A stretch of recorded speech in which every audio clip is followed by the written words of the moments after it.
দুর্ঘটনা বন্ধে পদক্ষেপ এবং ৬ লেনে উন্নীত করার দাবিতে ৩ ঘণ্টা অবরোধ করা হয়েছে চট্টগ্রাম কক্সবাজার মহাসড়ক। স্থানীয়দের দাবি, এটি দেশের সবচেয়ে দুর্ঘটনাপ্রবণ মহাসড়ক। অথচ বারবার আশ্বাস দিয়েও সরকার এটি ৬ লেন করার কোনো পদক্ষেপ নেয়নি। ২ লেনের আঁকাবাঁকা চট্টগ্রাম কক্সবাজার মহাসড়ক, যার বাঁকে বাঁকে চরম ঝুঁকি। চরম দুর্ঘটনাপ্রবণ এই মহাসড়কে প্রায়ই ঝরছে তাজা প্রাণ।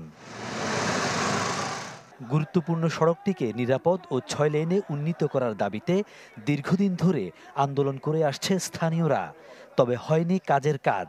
তাই এবার ডাক দেয়া হয় অবরোধের। নতুন এবং ফিরে আসা গ্রাহকদের জন্য নগদে চলছে ক্যাশব্যাক সহ প্রতিদিন হাজারো উপহার জেতার সুযোগ। হবে আশা আর ফেরা, সারপ্রাইজ সেরা। রোববার সকাল ৯টায় মহাসড়কের লোহাগাড়া, কেরানীহাট আর চকরিয়ায় অবস্থান নেয় চট্টগ্রাম কক্সবাজার মহাসড়ক আন্দোলন কমিটি। চলে বিক্ষোভ। এই সংকীর্ণ রাস্তাটা প্রশস্তকরণ চাই।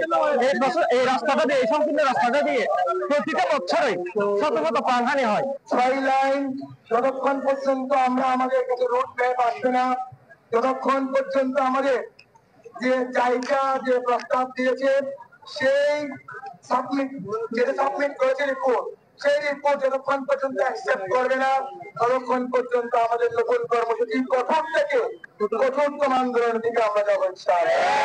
অবরোধের ফলে থমকে যায় যান চলাচল। দুই দিকে সৃষ্টি হয় দীর্ঘ যানজট। এতে চরম দুর্ভোগে পড়ে বিভিন্ন গন্তব্যের যাত্রীরা। এক পর্যায়ে অবরোধ স্থলে যান প্রশাসনের কর্মকর্তারা। হাজির হন বিভিন্ন রাজনৈতিক দলের নেতারাও। আশ্বাস দেন দাবি পূরণে প্রয়োজনীয় পদক্ষেপ গ্রহণের।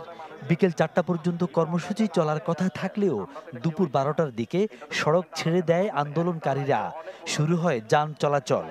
আমরা চাই যে আপনাদের আন্দোলন হোক, কিন্তু এটা কোনো জনগণের ভোগান্তি না করেও, সেজন্য আমরা চাচ্ছি যে যত দ্রুত সম্ভব আপনারা রাস্তা থেকে সরে গিয়ে আপনারা পাশে দাঁড়ান, তাহলে আমাদেরকে সহযোগিতা করেন, আমরা আপনাদেরকে সহযোগিতা করবো।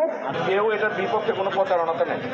প্রত্যেকটা জায়গা থেকে প্রত্যেকটা মানুষ, এই চট্টগ্রাম বলে, কক্সবাজার বলে, প্রত্যেকে কিন্তু এটার পক্ষে। তো আপনাদের কাছে অনুরোধ করতেছি, একটু শিথিল করুন। প্রায় ১৫০ কিলোমিটার দীর্ঘ চট্টগ্রাম কক্সবাজার মহাসড়ক চট্টগ্রামের সাথে দক্ষিণ চট্টগ্রাম, কক্সবাজার ও বান্দরবান হয়ে মিয়ানমার পর্যন্ত সড়ক যোগাযোগের একমাত্র পথ। ফখরুল ইসলাম, চ্যানেল 24, চট্টগ্রাম।